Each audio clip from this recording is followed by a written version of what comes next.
It's a new buzzword, fascia. But what exactly is it? Found throughout the body, directly under the skin and deeper, it's a hidden whitish-coloured fibrous band of connective tissue. It accounts for roughly 20% of our body weight. Like cling film, fasciae envelop our muscles, tendons and organs and provide a link to our bones. For centuries, the physiological importance of the fascia was overlooked or underestimated. But now it's considered to be key to our health. Is it the answer to relieving one of the most common of all medical problems, back pain? Our search for answers takes us across the globe. In Maine, in the northeast of the United States, Thomas Myers trains physiotherapists. He's written a pioneering book on fascia, Anatomy Trains. He comes to me with plantar fasciitis. I very seldom get the best results from treating their plantar fascia. I get the best long-term, I'm talking about long-term versus short-term results from working on the lower leg, or up on the hamstrings, or even under the back of the head on the neck, because they're all part of a single system. Myers is convinced that the body's fascial tissue is interconnected in countless lines, extending from the head to the foot, from one hand right across the shoulders to the other hand, even spiraling through the entire torso. He believes that when we have pain in one place, the cause can often be found in a totally different area.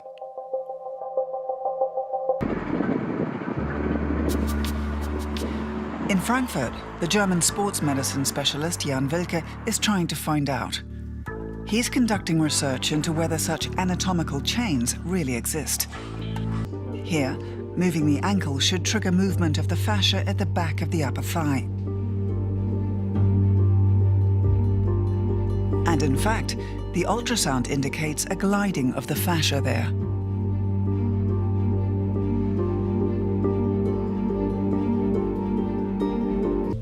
The second experiment is more revealing, proving the fascial connection between the cervical spine and the leg, separated by the entire length of the back. So let's look at the results. Ability is improved following the stretching of the leg muscles. We've seen an improved ability to bend and stretch the head in the area of the cervical spine. And that again seems to indicate a mechanical force transmission across the muscle-fascia connections. Wilke suspects that force is transmitted not only vertically, but horizontally as well. How is this relevant to practice?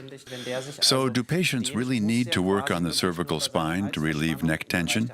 Or can they, if they don't want to do that, maybe also work on the torso or the legs and achieve relief through a force transmission effect? Jean-Claude Gamberteau was the first to render the fascinating full-body network of fascia visible to the naked eye. In his long professional life, the hand surgeon from Bordeaux in France has performed countless operations.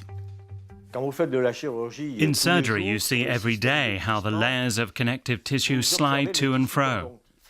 But how does this connective tissue function? At the Institute of Hand and Foot Surgery in Bordeaux, Gamberteau makes the world of the fascia visible with a special camera. He films the tissue inside the living body. His pictures have changed the way medical specialists view the fascia. You see, those are the organizing fibers. It seems totally chaotic, but it isn't. It's what makes life possible in the first place, a perfectly efficient system. The more we research it, the more we understand the fascia and its structure. And this will open the door to new therapies. The Italian city of Padua boasts one of the oldest universities in Europe. It was here that Galileo Galilei proclaimed that the sun and planets do not revolve around the Earth. Anatomy professor Carla Stecco. She's following in the footsteps of her predecessors. She's also continued the work of her father, conducting pioneering research into the fascia's purpose and function. In the course of the dissection of a human corpse, Stecco shows her students how the fascia is found throughout the body.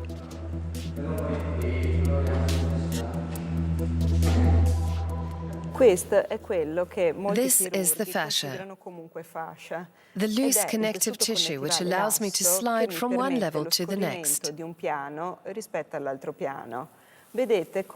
Can you see how extremely fluid its structure is? How it can be moved with ease? Look how I can get into it. It's all made up of water, proteoglycans and tissue, and it's so beautiful. Carla Stecco's research on fascia has helped reveal what we know today. Fascia exists everywhere in the body, in many shapes and consistencies. Directly beneath the skin is the surface fascia. The deep fascia envelops our muscles, and also our muscle fibers, like the skin around a sausage. The fascia also envelops our organs in a whitish skin. Even the brain is protected by this tissue. We can even view the meninges as a special fascia, because ultimately it shares the same characteristics as fascia that we know from other parts of the body. Her findings are groundbreaking. It's the first time in the 400-year history of medical anatomy that the fascia of the entire human body has been systematically documented. But how can fascia cause pain? Why do these layers of tissue in particular cause so much trouble? Robert Schleip is one of Germany's best-known researchers on fascia. Schleip is a trained psychologist and physiotherapist. To discover what he was feeling with his hands, he took a sabbatical and devoted his energies to scientific study. He did his postdoctoral thesis on fascial tissue at Ulm University's Institute of Applied Physiology. His findings have won awards. In the past, the fascia was seen as a disposable organ. But in recent years, this structureless organ has attracted so much attention. And that, to me, is a really exciting development. The fascia is comprised of fibroblasts. Fibroblasts have a healing effect. If we cut ourselves, they close the wound. What we're finding is that when you do acupuncture, for example, on the tissue, the fibroblasts actually respond and they expand, and that helps the tissue relax. But what else, apart from too little exercise and incorrect posture, causes complaints? The experiment shows quite clearly that the fascia contracts in response to the added messenger substances. What is really exciting is that we have also found messenger substances that affect fascia which are not only linked to inflammation, but also to emotional stress. It was a breakthrough for us to learn that the fascia also reacts to that very, very slowly and sustainably. If I'm tensed up for weeks, even in my sleep, it is not mainly the red muscle fibers that are tense. They relax fairly quickly. It is the white fascia tissue, such as the sheath around the muscle. As manual therapists, we can feel that it is not the contents of the sausage if we see the muscle as a sausage, but its skin, the surrounding membrane, that is hard. That's the mechanism we're now investigating. Myers is fascinated by the organization of connective tissue as a whole body network. The fascia ensures that we have a feeling for our body, that everything in it is in the right place and keeps us in shape. Your bones are floating inside your connective tissue. If I could go boom and disappear all the soft tissue on your body, your bones would clatter to the floor. Carla Stecco's brother Antonio Stecco conducts research into hyaluronic acid at the New York University School of Medicine. Amid insufficient moisture, the tissue becomes rough and brittle like terry cloth. Hyaluronic acid provides a lubricant for the fascia to glide over neighboring muscle. In Germany, Robert Schleip and Werner Klingler are also carrying out research into hyaluronic acid. They're experimenting with therapies to improve the moisture content of the fascia and its sliding capacity. We're hoping that manual stretching therapy will cause the water content to rise again. The great thing is, we believe that through this exchange of tissue water, inflammatory substances will be removed and the tissue will be cleansed.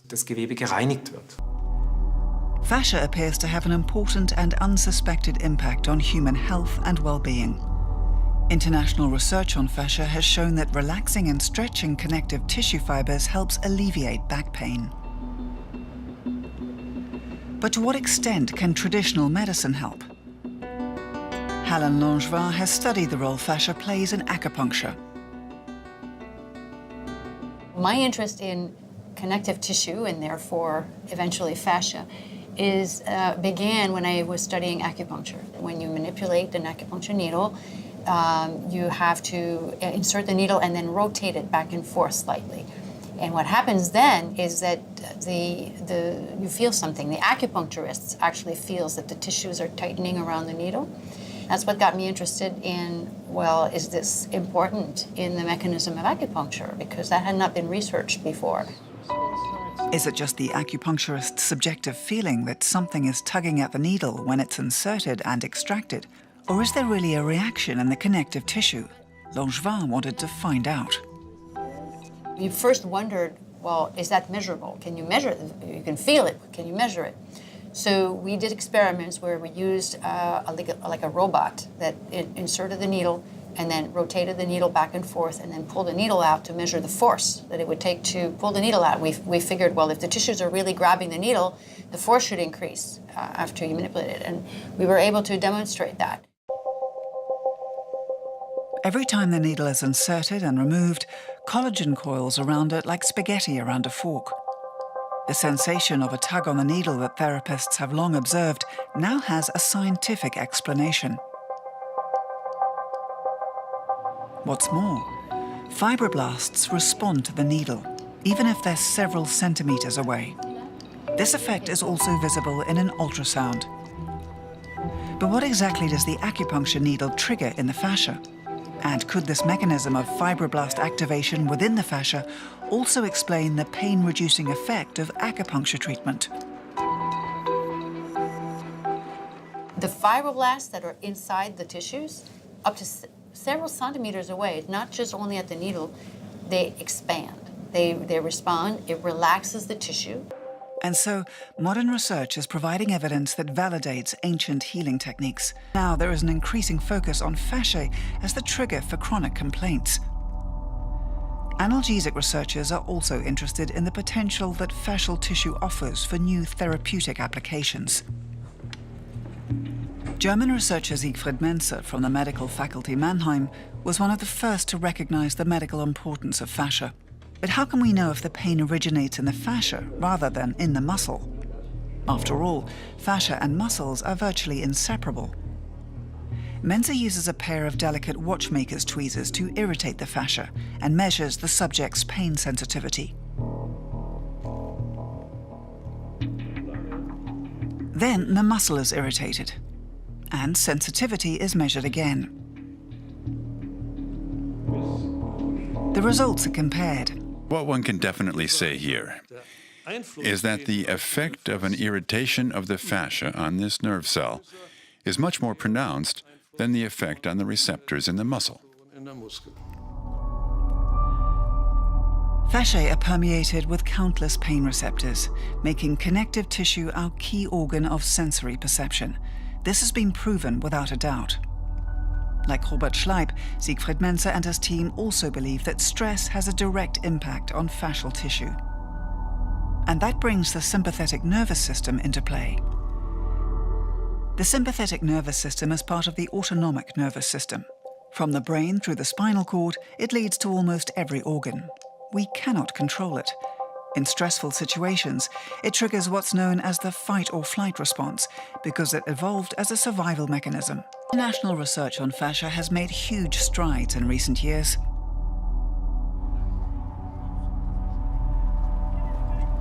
It's offered hope for progress in many scientific fields, including cancer research.